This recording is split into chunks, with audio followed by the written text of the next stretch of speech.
என்னுடைய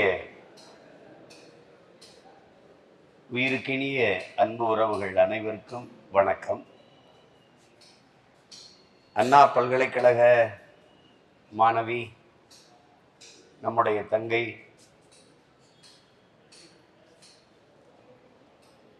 அவளுக்கு இழைக்கப்பட்ட அந்த பாலியல் வன்கொடுமைக்கு எதிராக நாம் நடத்துகிற இந்த போராட்டத்தில் அதற்கு ஆதரவாக கலந்து கொண்ட காவல்துறை தங்கைகள் அனைவருக்கும்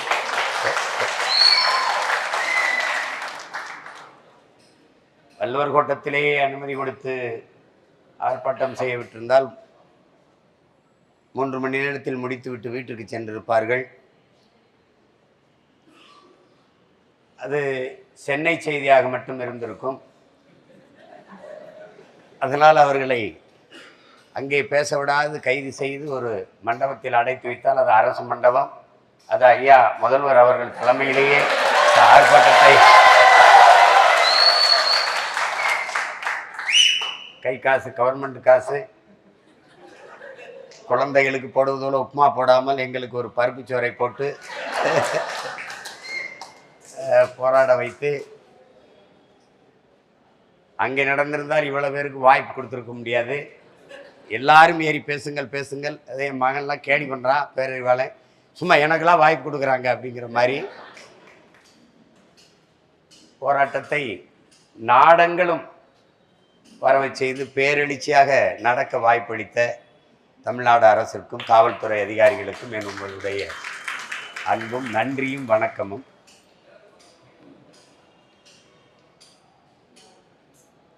இங்கே பேசிய எல்லாருமே உங்களுடைய கருத்துக்களை மேம்போக்காக இல்லாமல் அறிவுபூர்வமாகவும் மிக ஆழமாகவும் தர்க்க அளவிலும் எடுத்து வைத்தீர்கள். எல்லாருமே எடுத்து வைத்தீர்கள். உங்களுக்கு இருக்கிற சமூக பார்வை, பெண்ணிய பாதுகாப்பு, சட்ட அறிவு எல்லாவற்றையும் எடுத்து வைத்து உரையாற்றினீர்கள். எல்லோருக்கும் என்னுடைய அன்பும் வாழ்த்துக்களும். இதை ஒரே ஒரு நிகழ்வு, அந்த தங்கைக்கு மட்டும் நிகழ்த்தப்பட்ட கொடுமை என்று பார்த்து விட முடியாது. இதற்கு முன்னும் இதற்கு பின் இதற்கு முன்பு எத்தனை இது மாதிரி நிகழ்வுகள் நடந்திருக்கக்கூடும் என்று எண்ணும்போது தான் நமக்கு பெரிய அதிர்ச்சியும் அச்சமும் வருகிறது. நமக்கு சொல்லப்பட்ட தகவல், அந்த தங்கையிடத்திலிருந்து நமக்கு சொல்லப்பட்ட தகவல், யாராவது ஒரு பெண் தன்னுடைய அன்பிற்குரியவரோட அல்லது காதலரோட நண்பரோட தனியாக சென்று ஒரு காட்டுப்பகுதியில் அல்லது அந்த வளாகத்துக்கு கொஞ்சம் தூரம் தள்ளி போய் அமர்ந்து பேச அமர்ந்த 10வது நிமிடத்தில் இவர் வந்து விடுவாருங்கிறார். இப்ப இந்த தங்கைக்கு நிகழ்ந்து இருக்கிறதே இது இன்று, அதுபோல நேற்று நடந்திருக்குது. ஒரு தங்கைக்கு நடந்திருக்குது. இவள் துணிந்து சொல்லிட்டாள், அவள் சொல்லலை. ஆனால் இந்த தங்கை சொல்லியிருக்கா, நேற்று என்னுடைய தோழிக்கு இதே மாதிரி நிகழ்ந்திருக்குன்னு சொன்னோம்னா அவளையும் கூப்பிட்டு அப்புறம் விசாரிச்சிருக்காங்க. அது 2 பேருக்கு என்னன்னா, இவள் தன்னுடைய நண்பரோட அமர்ந்து பேசிய இடம் வேறு, அவள் தன்னுடைய நண்பரோடு அமர்ந்து பேசிய இடம் வேறு, வெவ்வேறு தூரங்கள். ஆனால் சரியாக அந்த இடத்திற்கு இந்த குற்றம் சாட்டப்பட்டிருக்கிற நபர் எப்படி சரியாக 10 நிமிடங்கள்ல வர்றார்.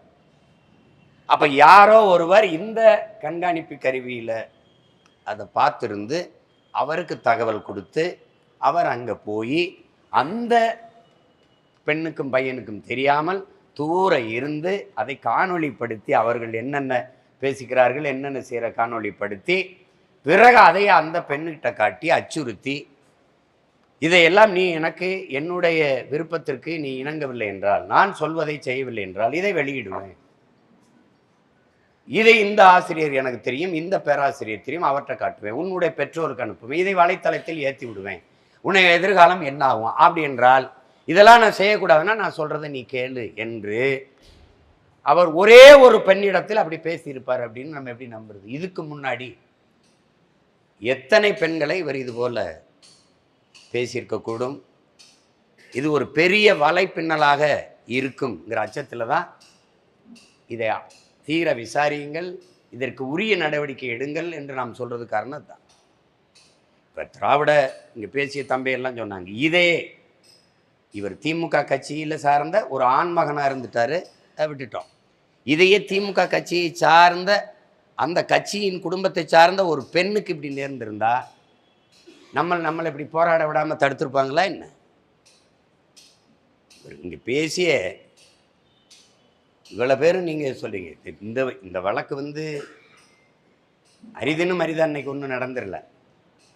இவர்கள் கடந்த ஆட்சியை சொல்கிறாங்க. இங்கே தம்பி பேசிய தென்னரசு கூட பேசுனாங்க, தம்பி ஸ்ரீதர் எல்லாரும் பேசுனாங்க. பொள்ளாச்சியில் நடந்த அந்த கூட்டு பாலியல் கொடுமை இருக்குது, அது காணொளி ஆவணமாக வரும்போது பார்த்த எல்லாருமே பதறினார்கள். அந்த தங்கைகள் கதறி அழுவது, அந்த குரல் இன்னும் நம்ம கேட்குது. அந்த காணொலியை முற்றுமுழுதாக வேக வேகமாக அதை மறைச்சாங்க. காரணம், அந்த செயலில் ஈடுபட்ட எல்லோருக்கும் இருந்த அரசியல் பின்புலம் தான் அது பாதுகாத்தது, அதை யாரும் மறுக்க முடியாது. ஆனால் இவர்கள் எதிர்க்கட்சியாக இருக்கும்போது கொடுத்த வாக்குறுதி என்ன? நாங்கள் வந்தால் உடனடியாக அவர்களுக்கெல்லாம் தண்டனை வழங்குவோம். நாங்கள் ஏன் அதை பற்றி வாயே திறக்கல? இது 1 2 இல்லையே. ஆசிபாவிலிருந்து ஆரம்பிக்குது. மணிப்புள்ள 2 பெண்களை நிர்வாணப்படுத்தி வீதியில் நடக்க வைத்து சுத்திய ஆண் மக்கள் நடந்து போய் வன்புணர்வு செய்து உயிரோடு தீ வச்சு கொளுத்திய போது எத்தனை பேர் இங்கே கொதித்தெழுந்தார்கள், எவ்வளவு போராடினார்கள்? ஒன்றுமில்லை. ஆசிபா ஒரு 8 வயது ஒரு சிறுமி, ஒரு குழந்தை, அப்படிதான் பார்க்கணும். அவளை நீங்கள் கற்பனை செஞ்சு பார்க்கணும். 22 பேர் ஒரு வாரத்திற்கு மேலாக வைத்து முதல்ல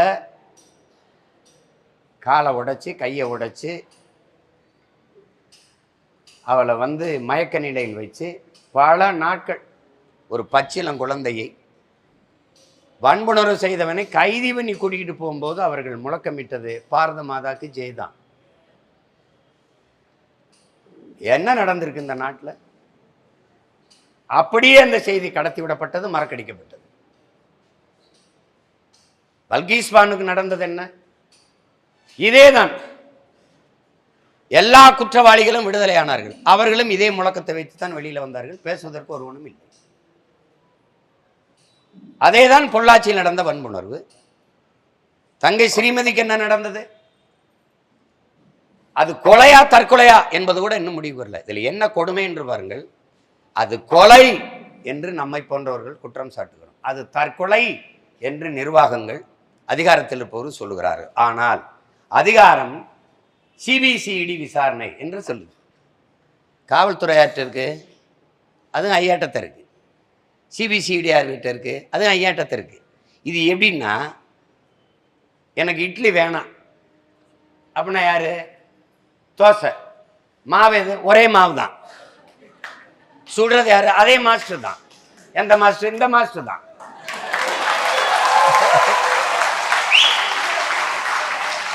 இந்த மாஸ்டருக்கு இருக்கிற பிரச்சனை என்னன்னா, ரெண்டையுமே ஒழுங்கா செய்ய தெரியாது. அதுதான் பிரச்சனை.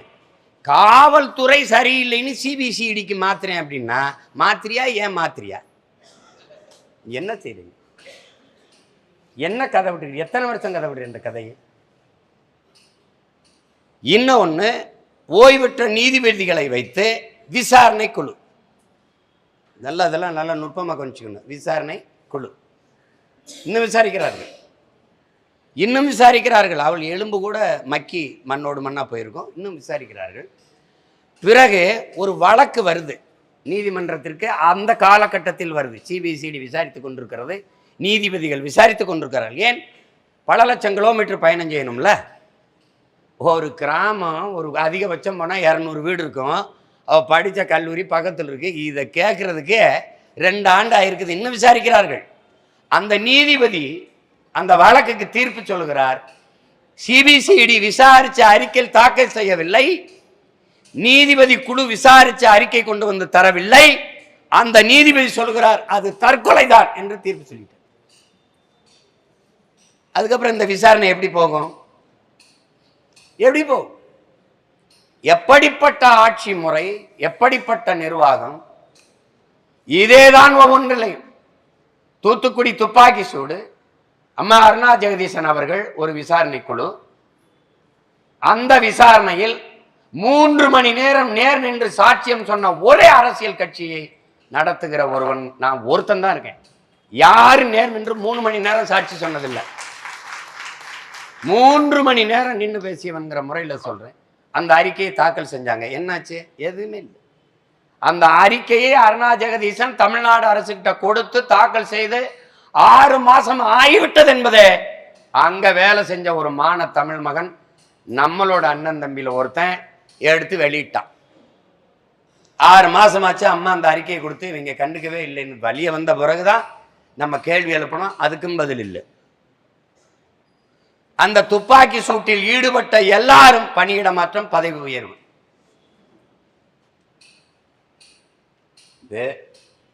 இது எதுக்கு நான் ஒவ்வொன்றையும் பார்க்கணும்? இந்த சம்பவத்தை மட்டும் பேசிட்டு இருந்த பயன் இல்லை.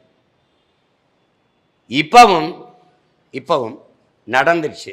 இப்ப நம்ம ஒரு காவல்துறை அதிகாரி, நம்ம துறை சார்ந்த அமைச்சர்கள் மிகுந்த மன வலியை தருது. அதை சொல்லும் போதே மனசு கஷ்டமா இருக்கு. இதுக்காக அரசு வெட்கப்படுது, தலைகுனிது, எல்லாருக்கிட்டையும் மக்கள்கிட்ட வருத்தத்தை தெரிவிக்குது. இதுபோல கொடுஞ்செயல்கள் இனிமேல் நடக்காதுங்கிற உறுதியை தருது. என் பிள்ளைகள், என் மக்கள் பாதுகாப்பாக நீங்கள் உணர்வீர்கள். அப்படிப்பட்ட ஒரு நிர்வாகத்தை நாங்கள் தருவோம். இந்த குற்றவாளிக்கு உரிய தண்டனையை கொடுப்போம். பிள்ளைகள் அச்சமின்றி நீங்கள் உங்கள் படிப்பை தொடருங்கள். உங்களை பாதுகாக்கவே நம்முடைய அரசும் பாதுகாப்பு காவலர்களும் இருக்கிறார்கள். நீங்கள் அதை பற்றி எண்ணத்தை கைவிடுங்கள், நம்பிக்கையோடு இருங்கள்.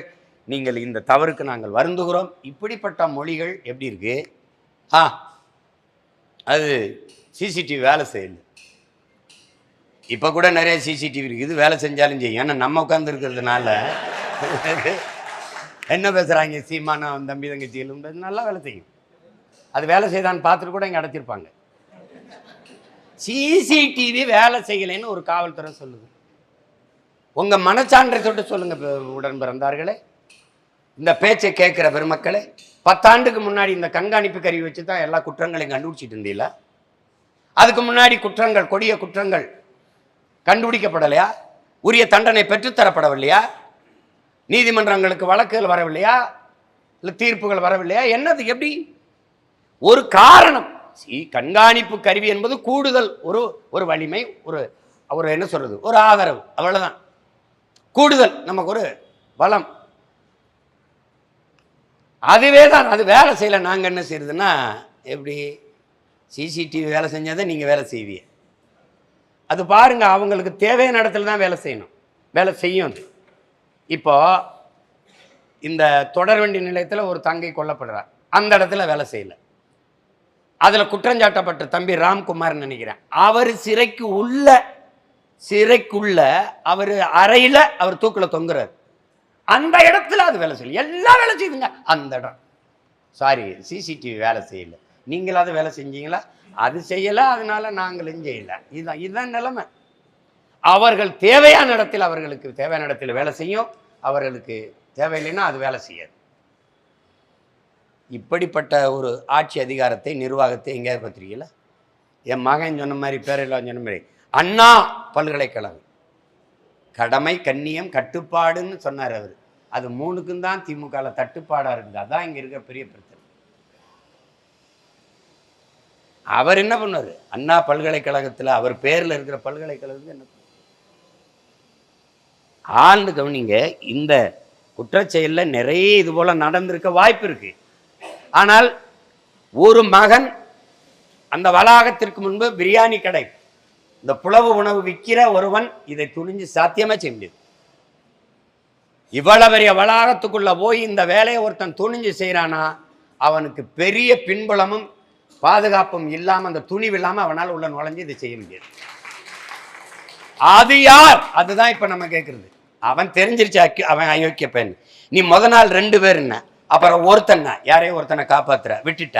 அவன் ஏரோப்ளேன் மோட்ல போட்டிருந்தான்னு இங்க நீங்க சொல்றீங்க, உயர் காவல்துறை அதிகாரிகள் சொல்றீங்க. அவன் ஏரோப்ளேன் மோட்ல ஏன் போட்டான்? ஏரோப்ளேனுக்குள்ள போனானா? இல்ல. ஃப்ளைட் மோட்ல ஏன் போடணும்? அவன் ஃப்ளைட்லேயே போகலையே, ஃப்ளைட் மோட்ல போட்டிருந்தான். அது உங்களுக்கு எப்படி தெரியும்? அவனே சொல்லிட்டான். எப்படி? அவன் திருந்திட்டான், நாதஸ் திருந்திட்டான். யார் சொன்னது? நாதஸே சொல்லிட்டான். அது மாதிரி அவனே சொல்லிட்டான். அப்ப அவன் சொல்றத நம்புற நீ. அப்புறம் நீ எனக்கும் எனக்கு இணங்கணும், நான் சொல்ற அந்த சாருக்கும் நீ அனுசரிச்சு போகணும்னா அந்த சார் யார்? அதைத்தான் இப்ப பல சார்கள் கேட்டுக்கொண்டிருக்குது. அந்த சார் யார்?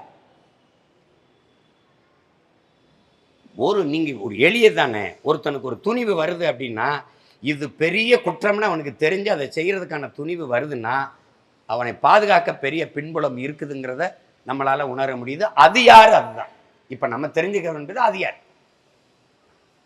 இது எவ்வளவு நாளா இந்த செயல் தொடர்ந்துருக்கு? இப்ப இந்த தங்கை துணிஞ்சு சொல்லிட்டா. இவ யாரு? மாண்புமிகு முதலமைச்சர் முத்துவேல் கருணாநிதி ஸ்டாலின் ஐயா அவர்கள் இருக்காங்களே, அவர்கள் புரட்சி பெண் என்று 1000 ரூபாய் கொடுக்குறாங்களே, அதை வாங்குகிற தங்கைகள் அல்ல புரட்சி பெண்கள். தனக்கு இழைக்கப்பட்ட அநீதியை துணிந்து எதிர்த்து ஒருத்தி. இது தலைகுனிவு அல்ல, தனக்கு ஏற்பட்ட தலைகுனிவு அல்ல.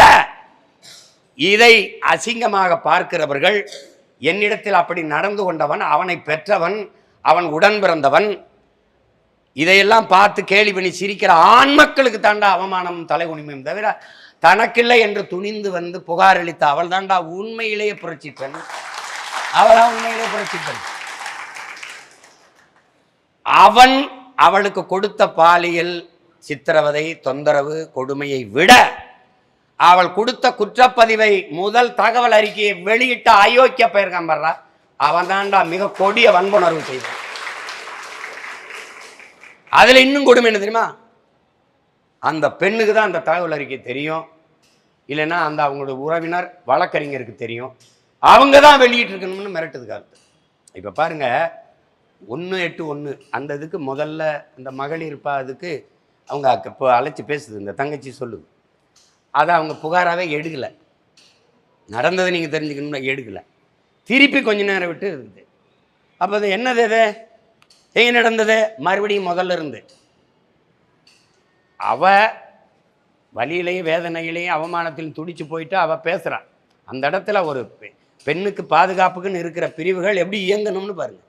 அது என்னது? யார் சொன்னா? இங்கே முழுக்க சொல்லுங்க, அப்படியே ரிட்டன் எழுதி அனுப்புங்க. இப்படி கொஞ்ச நேரம் கழிச்சு, மறுபடியும் அரை மணி நேரம் கழிச்சு என்ன நடக்குதுன்னு பார்த்தா, அப்படிலாம் ஒன்றும் இல்லையா, அது எங்கே நடந்தது, அப்படிலாம் ஒன்றும் இங்கே வரலையே, ஒரு புகாரும் இல்லையே. மறுபடியும் ஒருத்தர். இதெல்லாம் இது எடுபடாது தான். மறுபடி வேற ஒரு இதுக்கு பேசும்போது அங்கே ஒரு காவலர் வர்றாரு. அவர் யாரு? அவர் சுடலை கார்த்தின்னு ஒருத்தர். அவர் திருநெல்வேலிக்காரரு. ஒருத்தர் வர்றார். அவர் என்ன சொல்றாரு? முதல்ல இருந்து சொல்லுமா, என்ன நடந்தது? நீங்க கதையாத கேட்கக்கூடாது. அந்த பெண் மகளினுடைய மனநிலையில நின்று அந்த இடத்திலிருந்து பார்க்கணும். என்னை நான் ஒன்று சொல்லிட்டு உங்களுக்கு நக்கல் மேரா இருக்கு, திருப்பி திருப்பி கேட்டுருக்கேன். மறுபடியும் கேட்குறாரு அவரு. முதல்ல இருந்து சொல்லுது. அப்போ ரிட்டனா கொடுங்க, மறுபடியும் அனுப்புது, எழுதி அனுப்புது. அப்புறம் கொஞ்சம் நேரம் பண்ணால் இன்னொரு காவலர் வர்றாரு.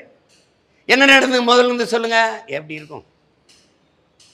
சரி, அப்புறம் இதை பெண் காவலர் தானே விசாரிக்கணும், அதை விசாரிக்கலாம். அப்புறம் ஒரு அம்மா வருது. அந்த அம்மா யாரு? அந்த அம்மா பத்மாதேவின்னு ஒரு உயர் காவல்துறை அதிகாரி. அந்த அம்மா பண்ணதான் பெரிய விசாரணைங்கிறாங்க. இவங்க இந்த பையன் பண்ண சித்திரதை விட அந்த அம்மா பண்ண சித்திரவை தான் விசாரணைங்கிற பேர்ல வார்த்தைகள், கடும் வார்த்தைகள், கொடுமையான வார்த்தைகளை பேசி மனச்சிதைவு, உளச்சிதைவை ஏற்படுத்தி. ஏன் இதை சொல்கிறேன்? இந்த பேர்களெல்லாம் நீங்கள்லாம் மறந்துட்டாலும் நான் மறந்துடக்கூடாதுங்கிறதுக்காக தான் இதில் பதிவாகி இருக்குங்கள. இந்த சுடலை கார்த்தி, இந்த பத்மாவதி, இந்த மாதிரி பேர்கள்லாம் நினைவில் இருக்கணும்ல நமக்கு. இன்னும் பல பேர் இருக்கு, நினைவில் இருக்கு. அது யார் அவங்களுக்கு தெரியும். அவங்களுக்கு பார்க்க நம்மளை ஒரு காமெடி பீஸ் போல தெரியுதுன்னு நினைக்கிறேன். தம்பி, நீ என்ன தம்பி, நீ இந்தியாவுக்குள்ள நாங்கள் உலகத்தை உழவு பார்த்த தலைவனின் பிள்ளைகள் தம்பி. எங்கே நடக்குது, எங்கே இடம் போகிறேன், என்ன செய்யுது, என்ன நடக்குது? ஆஃப்டர் ஆல் வெறும் போலீஸ் ட்ரைனிங் நீங்கள்லாம்.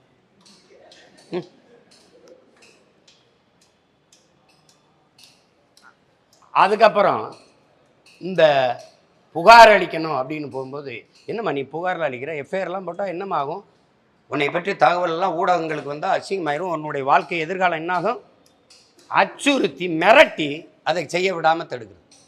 நீங்கள் யாரை பாதுகாக்கிறீங்க? இந்த குற்றத்தை மறைக்க பார்க்கறது, இந்த குற்றவாளியை பாதுகாக்கிறது, அதை தாண்டி அவனுக்கு பின்புலத்திலிருந்த ஒரு பெரிய கூட்டத்தை நீங்கள் பாதுகாக்க துடிக்கிறீங்க. அதுதான் இந்த ஒவ்வொன்றுமே பாருங்களேன், திட்டமிட்டு அவர்கள் அதை மறைக்க பார்ப்பாங்க. அது அவ்வளோதான், அதை விடுப்பா, அது எதுக்கு அதை பேசுகிற இப்படி தான் எல்லாமே. இது வரைக்கும் நீங்கள் எடுத்துக்கிறீங்க, தூத்துக்குடி துப்பாக்கி சூட்டில் உனக்கு சுட சொல்லி உத்தரவு கொடுத்தவன் யாரு? அதை கேட்டிருக்கணுமா இல்லையா? ஒரு கேள்வி தானே உங்க எல்லாரும் மனச்சான்றுக்கும் விடுறேன். கொடநாட்டில் கொலை நடந்திருக்கா இல்லையா? நடந்திருக்கு. 5 பேர் செத்துருக்கானா இல்லையா? செத்துருக்கான். யாரோ ஒருத்தன் கொண்டிருக்கானா இல்லையா? கொண்டிருக்கான். கொன்னவன் யாரு? செத்தவன் தெரிஞ்சிட்டு கொன்னவன் யாரு? இது ஏன் அந்த அரசு கண்டுபிடிக்கல? இந்த அரசு நான் வந்து 2 மாசத்துல கண்டுபிடிச்ச நீதியை நிலைநாட்டுவேன். எங்க நீதி இருக்கு? எங்க நீதியை நிலைநாட்டி இருக்கீங்க? எப்படி உங்க மேல நம்பிக்கை வரும்? யார்? ஒரு முதலமைச்சரனுடைய தனி தோட்டம், 800 ஏக்கர் எஸ்டேட், பெரிய பங்களா, கிட்டத்தட்ட ஒரு 500 படுக்கைகளை கொண்ட ஒரு மாளிகை, ஒரு அரண்மனை. அங்கேயே எல்லாம் நடக்கலாம். பொதுக்குழு, செயற்குழு, சட்டசபை, கிட்ட சபை எல்லாம் நடத்தலாம். ஒரு நிமிட நேரம் மின்சாரம் இணையாது. தனி மின் வழித்தடம் ஒரு நிமிட நேரம் அப்படி நிற்காது. ஏன்னா அது முதலமைச்சர் மாளிகை. அங்க 1 மணி நேரம் மின்சாரத்தை துண்டிச்சது.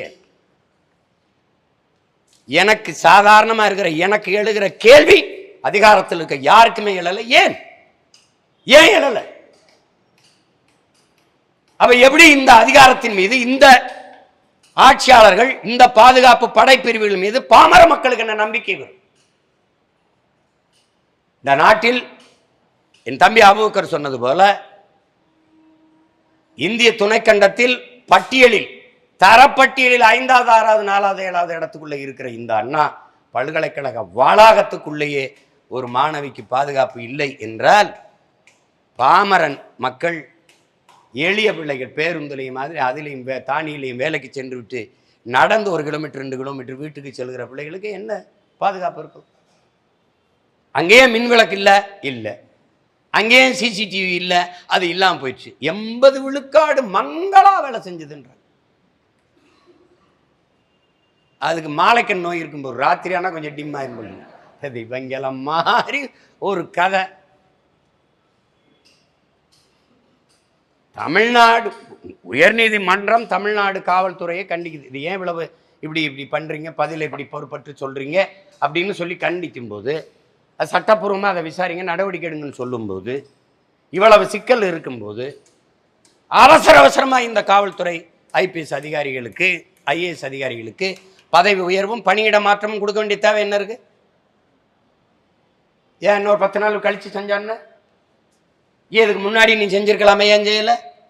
இந்த பிரச்சனை போய்கொண்டிருக்கும் போது டாக்குன்னு எதுக்கு நீ செய்யற? எதையுமே சாலையில் போய்கொண்டிருக்கும் போது, சாலை போட்டுக்கிட்டு இருக்கும்போது டேக் டைவர்ஷன் பண்ணல, அது மாதிரி ஒரு டேக் டைவர்ஷன் தான், திருப்பி விடு. இப்ப ஏன் நம்மளை அங்க பேசவில்லை? இந்த பிரச்சனையை இவன் அவன் தம்பி தங்கச்சியெல்லாம் ஆற விட மாட்டாங்க, அதுக்கு ஒரு முடிவு கட்டு வர விட மாட்டாங்கன்னு நான் அந்த இடத்துல பேசிட்டு போயிருப்பேன். இன்னைக்கு நாடங்களும் கொந்தளிச்சுட்டு இருக்கான். எல்லாம் ஒரு செய்தியை 9000 செய்தியாக்குனது நீ தான், நான் கிடையாது.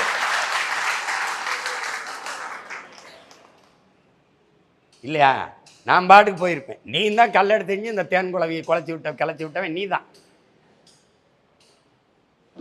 எந்த இடத்துல சரியா இருந்திருக்கு பாரு. அப்ப அது ஃபிளைட் மோட்ல இருந்துச்சு. அப்ப இன்னொருத்தருக்கு அவர் பேசியிருக்காரு, அந்த சாருக்கு நீ இந்த நான் பேசுற இந்த சாருக்கும் நீ அனுசரிக்கணும்னு சொல்றாரு அப்படின்னு அந்த தங்கை புகார்ல அடிச்சிருக்கால. அந்த சார் யாருன்னு கேட்டா இன்னொரு போன் கூட வச்சிருந்திருக்கலாம் அவரு. எப்படி பாருங்க, எல்லாம் ஒரு யூகம் தான். இருந்திருக்கலாம், போயிருக்கலாம், பண்ணியிருக்கலாம், செஞ்சிருக்கலாம், இருக்கலாம். அப்ப இதை மறைக்க துடிக்கிறது என்ன? அவனை வந்து ஏதோ சொன்னாங்க, எந்த ஆடி காரா, விலை உயர்ந்த காரில் கூட்டிகிட்டு போயிருக்காங்க. பிஎம்டபிள்யூவா அதில் ஏற்றிட்டு போயிருக்காங்க. அங்கே போனால் இந்த காலுங்கை பெரிய மதுரை வீரன் மார்கழி வாங்கி படுக்க வச்சுருக்காங்க. இந்த காலைங்களையும் என்டே கையை காலை உடச்சி கட்டு போட்டவன் மூஞ்சி எப்படி இருக்கும், அவன் எப்படி உட்காந்துருப்பான். நாங்கள்லாம் புதுசாக கை கால் உடஞ்சவங்களாம், இந்த கால் இந்த கை இந்த தோள்பட்டை எல்லாம் உடஞ்சி தொங்க விட்டு தெரிஞ்சவங்க நாங்கள். எங்களுக்கு தெரியாதா? அவன் அப்படியே ஜாலியா அப்படியே படுத்துருக்காப்ல.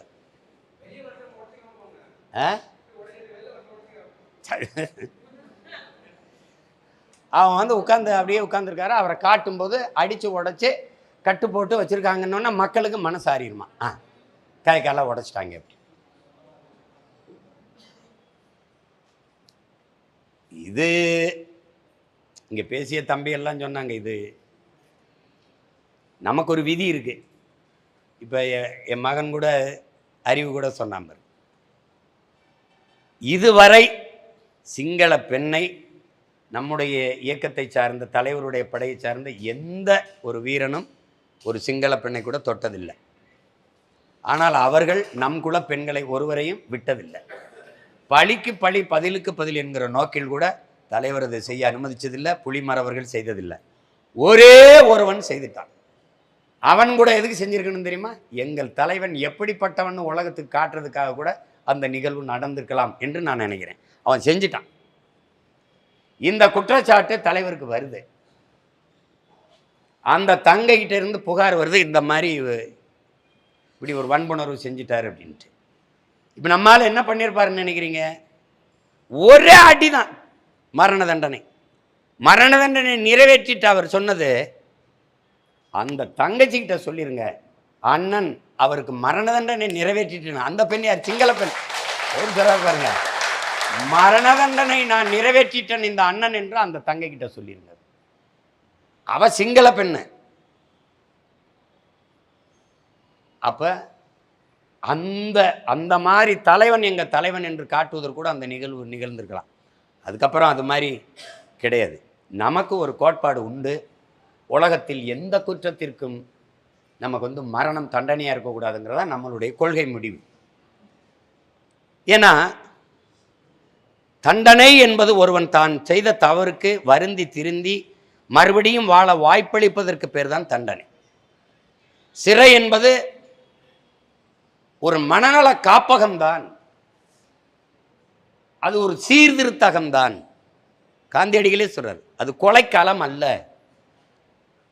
அவன் வந்து அந்த குற்றத்தை உணர்ந்து வருந்தி திருந்தி மறுபடியும் வாழ வாய்ப்பளிக்கிற ஒன்றுக்கு பேர் தான் தண்டனை. ஆனால் மரணம் என்பது தண்டனை அல்ல, அது முற்று, அது முடிவு. இப்போ ஒரு கொடும் குற்றத்தை நான் செய்கிறேன், எனக்கு மரண தண்டனை நிறைவேற்றி விட்டீர்கள் என்றால் அந்த தண்டனை எனக்கு இல்லை. நான் அந்த தண்டனை நிறைவேற்றப்படுத்த அடுத்த நொடியில் முடிஞ்சிருது, என்னுடைய வாழ்க்கை முடிஞ்சிருது. ஆனால் அந்த தண்டனை என்பது என்னை பெற்றவர்களுக்கு, நான் பெற்ற பிள்ளைகளுக்கு, என் இணையரா வந்தவர்களுக்கு, என் உற்றார் உறவினர்களுக்கு கொடும் தண்டனையாக மாறியது. அதனால மரணம் எந்த குற்றத்திற்கும் தண்டனையாக வேண்டாம் என்ற கோட்பாடு கொண்ட நாம் ஒரு குற்றத்திற்கு மட்டும், பாலியல் வன்புணர்வு படுகொலைகளுக்கு மட்டும் மரணத்தை தவிர வேற தண்டனை இல்லை என்ற கோட்பாட்டை நம்ம என் பெண்ணை தொட்டால் கொன்றுவான்கிற அச்சம் இருந்தால்தான் இது. தலைவர் சொன்னதான், உயிர் பயம் ஒன்றுதான் இந்த சமூகத்தை உலகத்தை ஒழுங்குபடுத்தும், இல்லைன்னா ஒழுங்குபடுத்தாது. மரணம் ஒன்றுக்குத்தான் இந்த மானுட சமூகம் பயப்படும். அது இல்லைன்னா நீங்கள் எதையும் சீர் செய்ய முடியாது, சரி செய்ய முடியாது. அது உங்களுக்கு தெரியுது. இன்னைக்கு அரபு நாடுகள் எல்லாம் இந்த குற்றங்கள் குறைந்திருக்க காரணம் கடும், அதுவும் பொது வெளியில் நிறைவேற்றப்படுது. சோமாலியாவில் ஒரு வன்புணர்வு செய்துட்ட ஒரு குற்றவாளியை இப்படி நிறுத்தி, நீங்கள் இன்னும் கூட காணொலியில் இருக்குது, நீங்கள் பார்க்க முடியும். அதை ஒரு இளைஞன் இருக்கிறா, பெரிய நம்ம நீதிமன்றம் மாதிரிலாம் இல்லை, ஒரு மேசையை போட்டு அந்த நீதிபதி இருக்காரு, இந்த குற்றவாளி இங்கே இருக்கா, 2-3 பேர் இப்படி நிற்கிறாங்க, அவர் வழக்கறிஞர் 2 பேர் இன்னும் போயிட்டு இருக்கிறாங்க. இவர் என்னென்னா இவருடைய ஆண் உறுப்பை அறுத்து எரியணுங்கிறதான் குற்றத்துக்கு தண்டனை. வலைவெளியில் இருக்குது, நீங்கள் பார்க்கலாம். அது ரொம்ப இதாக இருக்குனால இப்போ வேணால் தடை எடுத்துருக்கலாம். தண்டனை அந்த தண்டனையை அவர் படிச்சுட்டு மூடிட்டாரு, கோப்பை மூடிட்டு, இதெல்லாம் வேற யாரும் நிறைவேற்ற வேண்டியதில்லை, நானே நிறைவேற்றேன்னு பிடிச்ச அறுத்து தூக்கி போட்டு போயிட்டாப்ல. இருக்கு இருக்கு இருக்கு. இதை பார்க்குற எவனும் அந்த நிமிர்ந்த நன்னடை, நேர்கொண்ட பார்வை, நிலத்தில் யாருக்கும் அஞ்சாமைன்னு பெண்களுக்கு சொன்னான்ல, அப்போ இப்போ வந்து பெண் பிள்ளைலாம் இப்படி போகணும்னு சொல்லியிருக்கான்லாம் குனிஞ்சு. நம்மால் வந்தான், நம்மால் பாரதி. நிமிர்ந்த நன்னடை, நேர்கொண்ட பார்வை, நிலத்தில் யாருக்கும் அஞ்சாமை, எவனுக்கும் பயப்படாதேன்றான். நேர பார்த்தா தானே எவன் உன்னை அயோக்கியத்தனமா பார்க்குறான், எவன் இது திருட்டுத்தனமா பார்க்குறான், எவன் அயோக்கிய பையன் தெரியும். நீ குனிஞ்சுக்கிட்டே போனீங்கன்னா எவனை என்ன தெரியும் அவன். இப்போ பெண்கள்லாம் அடக்கம் ஒடுக்கமாக இருக்கணும், தலை குனிஞ்சு போகணும், யாரையும் ஏற்று பார்க்கக்கூடாது, பத்திரமா போயிட்டு பத்திரமா வரணும்னு ஒரு இது இருக்குல்ல. தமிழ் தேசிய அரசு, நாம் தமிழர் கட்சி அரசு அமையும் போது பள்ளிக்கூடத்துக்கு போகிற, கல்லூரிக்கு போகிற பாம்பளை பசங்களை, ஐயா அடக்க ஒடுக்கமாக போயிட்டு வரணும்யா, ஏற்று பாத்திரப்படாது, பொம்பளை பிள்ளையிலேருந்து கல்யாணி பண்ணிடாது ஐயா, ஐயா அந்த பிள்ளைய கலெக்டாகவே பண்ணாலும் கல்லெடுத்து எறிஞ்சாலும் கம்மனு வந்துரியா, ஏன்னு கொண்டே வருவான். எங்காலும் இப்படி தெரியுமில்ல, எந்த இடத்துக்கு போகும்போதும் என் தம்பிகள் சுதந்திரமாக விட்டுருவானுங்க.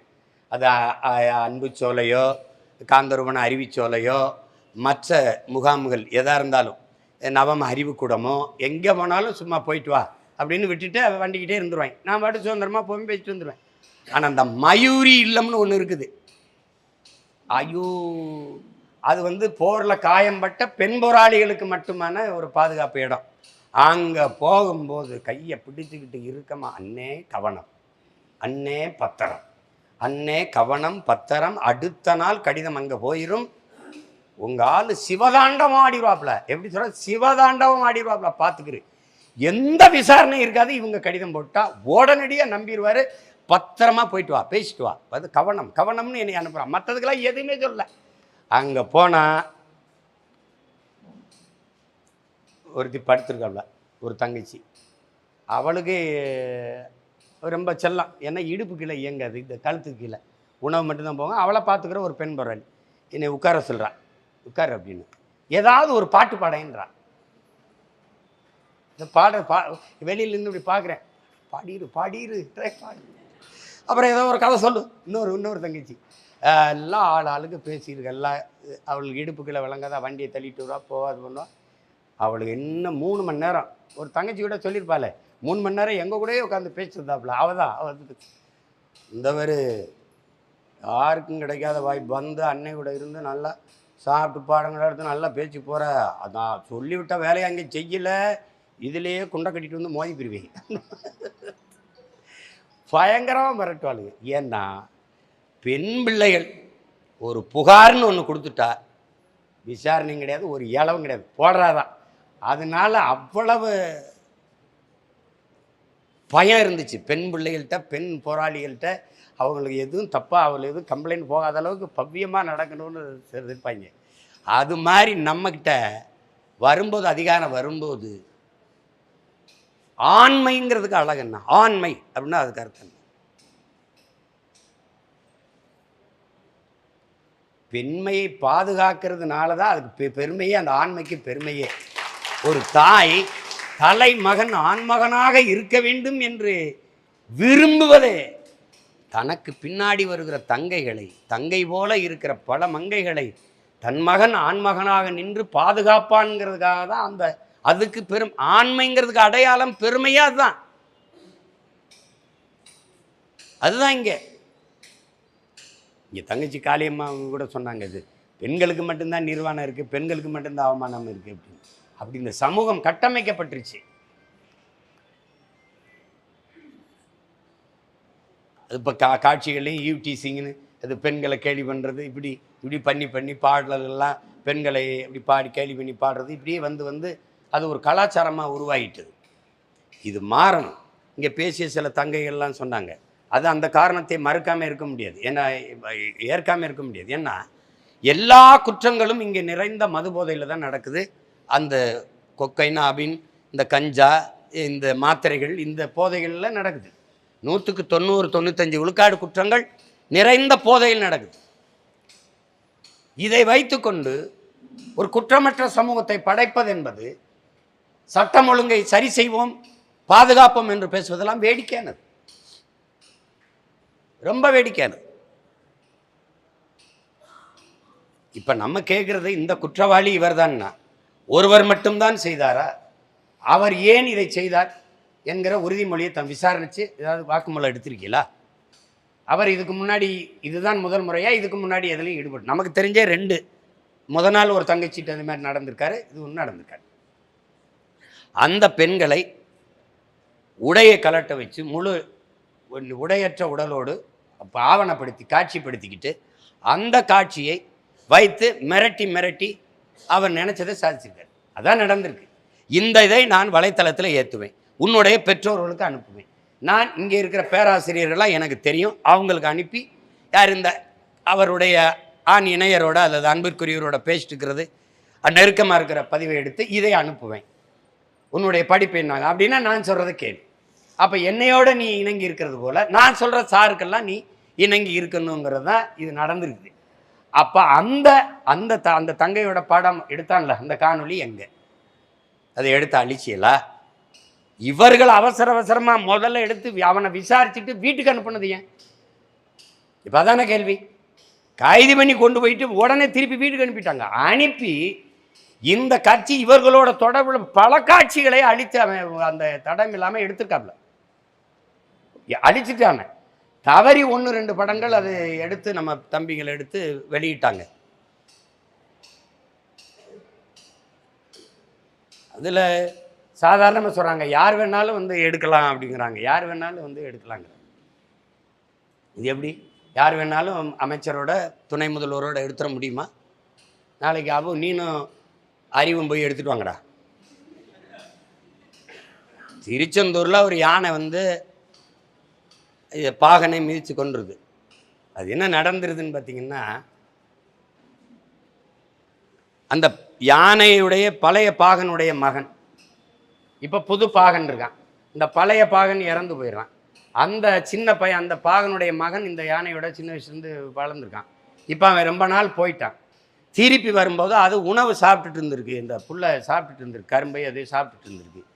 இவன் என்ன பண்ணியிருக்கான், வந்து அந்த யானையை அது பசியில் உணவு இருக்கிற அந்த மனநிலை தெரியாமல் அதை போய் தொந்தரவு பண்ணி ரொம்ப நேரமாக அந்த தன்படம் எடுத்துக்கிட்டே இருந்திருக்கான், செல்ஃபி எடுத்துக்கிட்டே இருந்திருக்கான். அது சைத்து பார்த்துருக்குது, அது இவன் இது பண்ணலை. பின்னாடி போனவன் வந்து அந்த வாழை அப்படி இழுத்தோன்னே அது வெறியாகி டப்புன்னு தூக்கி அப்படி மிதித்து கொண்டுருச்சு. கொன்னவனா அதை இவன் காப்பாற்ற போனவன் இந்த பாகன் பழைய நம்ம பாகன் தெரியாமல் அது எப்படி தந்தத்துக்கிட்ட இடித்து அவனையும் போய் கொண்டுருச்சு. இப்போ செத்து போனோன்னா அவன் செத்ததில் அதுக்கு வருத்தம் இல்லை, இந்த புது இந்த பாகன் செத்ததில் அது போய் அவனை எழுப்பி பார்த்தா அழுகுது. இது என்ன நடந்ததுன்னு கேட்டால் அங்கே இருக்கிற என் தம்பிகிட்ட 3 மணி நேரம் அந்த யானைக்கிட்ட சுற்றி அவன் அந்த வெறுப்புகிற அளவுக்கு செல்ஃபி எடுத்துட்டானே அப்படின்னு அவன் சொல்ல. நான் சொன்னேன் 3 மணி நேரம் யார் வந்தாலும் சிரிச்சுக்கிட்டே செல்ஃபி எடுக்காதுன்னு சீமானா? அது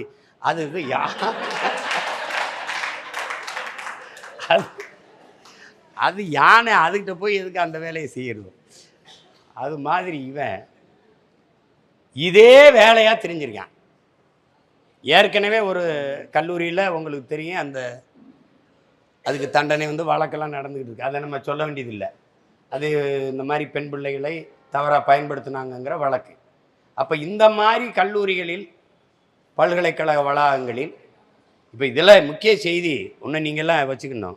அண்ணா பல்கலைக்கழகத்துக்கு துணைவேந்தர் இல்லை, சென்னை பல்கலைக்கழகத்துக்கு இல்லை, மதுரை காமராஜர் பல்கலைக்கழகத்துக்கு இல்லை, கோவை பாரதியார் பல்கலைக்கழகத்துக்கு இல்லை, இங்கே தமிழ்நாடு கல்வியியல் பல்கலைக்கழகத்துக்கு இல்லை, அண்ணாமலை பல்கலைக்கழகத்துக்கு இல்லை. வேந்தர்களே இல்லாமல், துணைவேந்தர்களே இல்லாமல் எப்படி இந்த பல்கலைக்கழக நிர்வாகங்கள் நடக்குது? இது ஏன் வேந்தர்களே இல்லை? ஏன் இல்லைன்னா RN ரவி என்று ஆண்டவரால் அனுப்பி வைக்கப்பட்ட ஒரு தூதுவர் இருக்கிறார். அவர் கையெழுத்திட்டாதான் அவர் என்ன, நான் சொல்கிற ஆள் தான் துணைவேந்தராக இருக்கணும் அவர். இவங்க நாங்கள் நியமிக்கிற ஆள் தான் துணைவேந்தராக இருக்கணும். இவங்க யாரு? இவங்க தான் மத்தியில் கூட்டாட்சி, மாநிலத்தில் தன்னாட்சி, மாநில உரிமைகளை பற்றி முழங்கிய பெருமக்கள். இந்த பெருமக்கள் தான் இத்தனை கோடி மக்களால் தேர்வு செய்யப்பட்ட ஒரு அரசுக்கு இல்லாத உரிமை அதிகாரம், ஒரு நியமன உறுப்பினர், ஒற்றை உறுப்பினர், மக்களையே சந்திக்காத ஒருவர், அவருடைய கையெழுத்து தான் அதிகாரம் பெற்றது, வலிமை பெற்றது, மதிப்பு பெற்றது என்றால் இந்த நாட்டில் எங்கே இருக்கிறது மக்கள் அதிகாரம்? எங்கே இருக்கிறது மக்களாட்சி? இதை தகர்க்காமல் எப்படி விடுதலை வரும்? இந்த நாட்டில் அங்க இருக்கிற கல்லூரியில் அந்த பல்கலைக்கழகங்களை வேலை பார்க்கிற பேராசிரியர் பெருமக்கள், துணைவேந்தர்களுக்கு ஊதியம் கொடுப்பது யார்? தமிழ்நாடு அரசு. தமிழ்நாடு அரசு, தமிழ் மக்களின் காசு. ஆனால் அவர் கையெழுத்து போட்டால்தான், அவர் கையெழுத்து போட மாட்டேங்கிறார். ஏனென்றால் இங்க அதிகார போட்டி, சண்டை நடந்து கொண்டிருக்கிறது. அவர்கிட்ட போய் இதுக்கு நடவடிக்கை எடுங்கன்னு மனு கொடுத்து என்ன ஆகுது? எப்படி இருக்கு? அவரால் தான் இவ்வளவு பிரச்சனையுமே நடக்குது. ஆமா, அவர்கிட்ட போய் மனு கொடுத்து மத்திய மாநில அரசு கேட்கிற நிதியை கொஞ்சம் அனுப்பி விட்டுருங்க, உடனே சொல்லி வாங்கி கொடுத்துருவாப்ல. ஐயோ ஐயோ,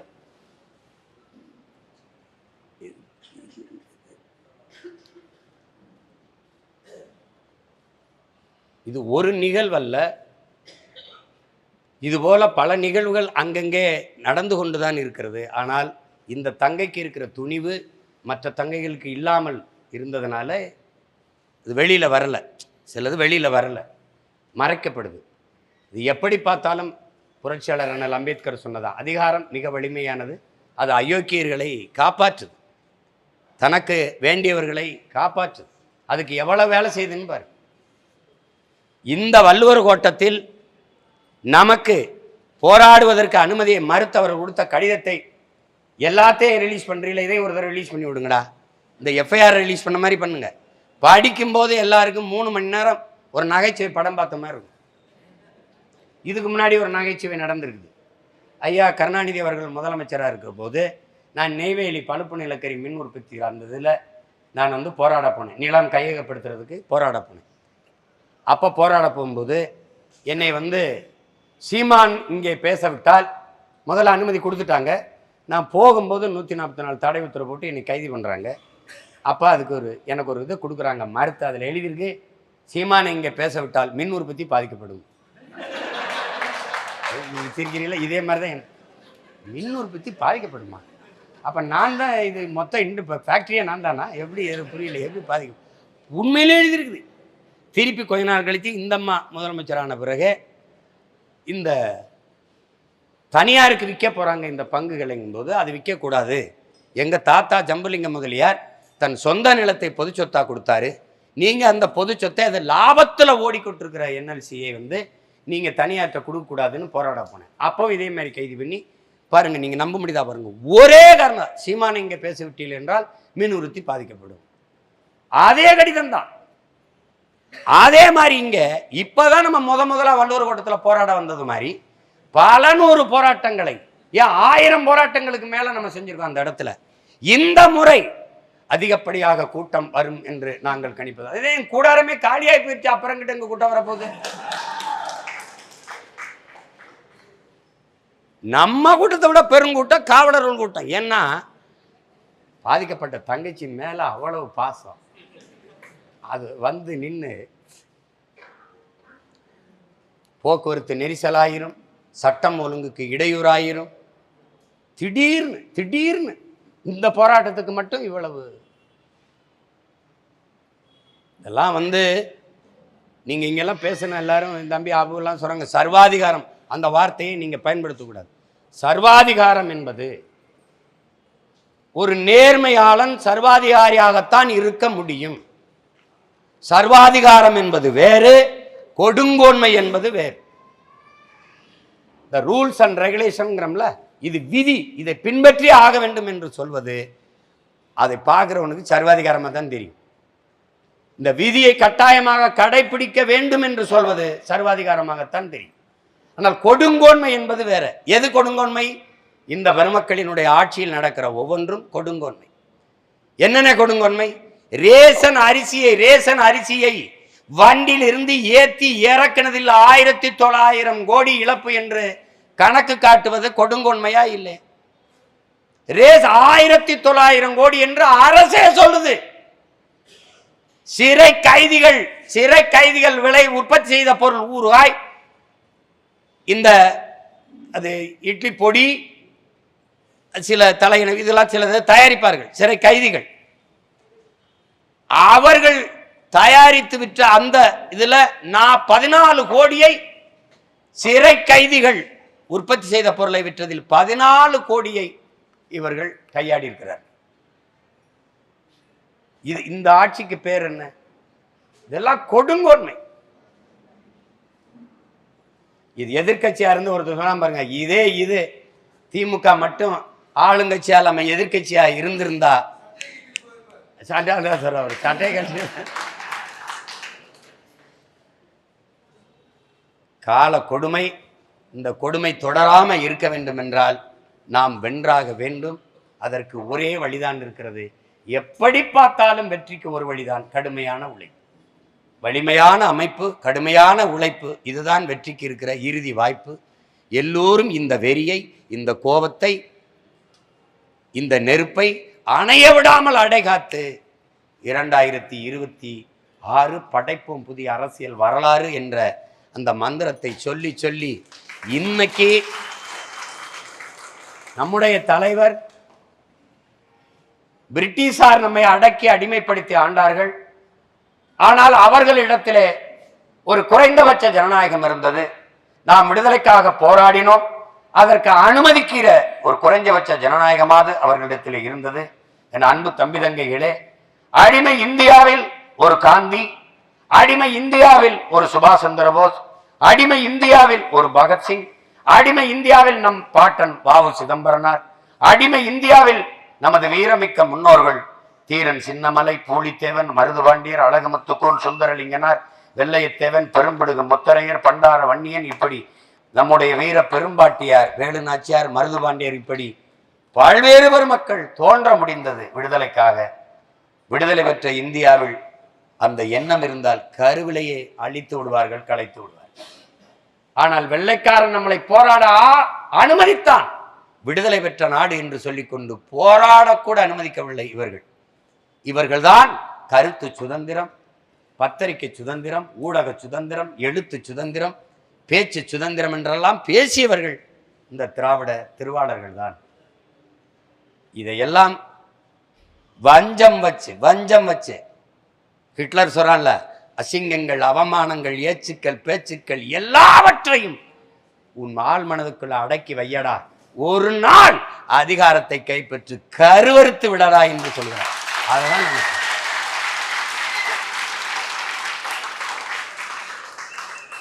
கோபம் வருதில்ல, அப்படியே அதை அணைய விடாம வச்சு நீ ஒண்ணுமே செய்ய வேணாம்டா. இந்த நாட்டில் ஒண்ணுமே செய்ய வேணாம்.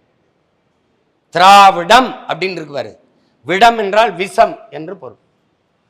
திராவிடம் என்றால் கொடும் விஷம், தீராத விஷம், பழைய விஷம், கொடிய நஞ்சுன்னு பொருள். இது வரைக்கும் இந்த திராவிடம்ங்கிற சொல்லு எந்த மொழின்னு கேட்குறமே எவனாவது பதில் சொல்லு கணத்துல. திருன்னு விழின்னு விழிப்பானை ஒழிய எந்த மொழின்னு சொல்ல தெரியாது. எங்கே வந்து நின்ட்டாங்க பத்தியில. நமக்கு போஸ்ட் ஓட்ட காசு இல்லை, நம்மளை பற்றி பேச ஆள் இன்னொன்று, நமக்காக எழுத்து போஸ்ட் ஒட்டி சீமானை கண்டித்து இதுக்குத்தானே ஆசைப்பட்டோம் பாலகுமாரா, நீ பேசு. நம்மளை பற்றி இப்போ நம்ம கூட்டம் போட அதே டி நகரில் கேளு, நோ பெர்மிஷன். நம்மளை திட்டி இப்போ அவங்க என்ன பந்து போடுறாங்க பார்த்து தான் நம்ம வச்சுட்டு இருக்கோம். 6 அடிக்கிறதா, இல்லை 4ஆ, இல்லை 1-2 அடிக்கிறதா, இல்லை டக்கு வச்சுட்டு மட்டையை போட்டு போகிறதா, அது இனிமேல் தான் முடிவெடுக்கணும். எங்கே வந்து நிற்கிது பாருங்க திராவிடம். அதனால என்னாரும் தங்கைகளுக்கு சொல்லுவேன், அச்சமின்றி துணிந்து நில்லுங்கள். இது நம் நாடு. பல ஆயிரக்கணக்கான, பல லட்சக்கணக்கான உங்கள் உடன் பிறந்தவர்கள் உங்களுக்கு பாதுகாப்பாக நிற்க பிரபாகரனின் தம்பிகளும் தங்கைகளும் இந்த நிலத்திலே இருக்கிறார்கள். தன்னலமற்று நிற்கிறார்கள். பாதுகாப்பான ஒரு நாடும் சூழலும் நமக்கு உருவாக இருக்கிறது. நாம் அதை உருவாக்கி கொண்டிருக்கிறோம். பாதிக்கப்பட்ட அந்த தங்கை, அவளுடைய துணிவை நாம் எல்லோரும் அதிர அதிர கையொலி எழுப்பி அவளுக்கு நம்முடைய ஆதரவை, நம்முடைய வாழ்த்துக்களை அவளுக்கு தெரிவிக்க விரும்புகிறேன். அவளுடைய மனநிலையை புரிந்து கொண்டு அவளுக்கு துணையாக நின்ற அவளுடைய உடன் பிறந்தவர், அவளுடைய பெற்றோர்கள், உறவினர்கள், அவளுடைய வழக்கை எடுத்து செய்கிற அவருடைய உறவினர் எல்லோருக்கும் என்னுடைய அன்பும் வாழ்த்துக்களும் நன்றியும். இப்படி ஒவ்வொரு மகளுக்கும் ஒரு குடும்பம், ஒரு உடன் பிறந்தவன், ஒரு உறவு கூட்டம் பின்னாடி நிற்கும் எந்த சூழலும் என்ற எண்ணம் இருந்தால் எந்த தங்கைக்கும் அச்சம் வராது, எந்த அக்காவுக்கும் எந்த மகளுக்கும் அச்சம் வராது. அப்படிப்பட்ட ஒரு சூழல் உருவாக வேண்டும். இந்த சமூகம் திட்டமிட்டு குற்றச் சமூகமாக மாற்றி படைக்கப்பட்டு விட்டது. இதிலிருந்து இதை அப்பழுக்கற்ற ஒரு தூய சமூகமாக, நம் முன்னவர்கள் கனவு கண்ட ஒரு அறம் சார்ந்த நெறி சார்ந்த சமூகமாக, நம் உயிர் தலைவன் கனவு கண்ட ஒரு தூய தமிழ் தேசமாக நாம் படைப்போம். அதற்கான உறுதியை இந்த ஆர்ப்பாட்டத்தின் மூலமாக நாம் ஏற்போம். பாதிக்கப்பட்ட அந்த தங்கைக்கு மட்டுமல்ல, ஒட்டுமொத்த பெண்களுக்கும் இதில் இந்த குற்றத்திலிருந்து நியாயமான ஒரு விசாரணையை நடத்தி அதை உண்மையை வெளிக்கொண்டுவதன் மூலம் ஒரு நம்பிக்கையை இந்த அரசு கொடுக்க வேண்டும் என்கிற கோரிக்கையை வைப்போம். உங்கள் அனைவருக்கும் என்னுடைய அன்பும் வாழ்த்துக்களும். நன்றி, வணக்கம். நாம் தமிழர்.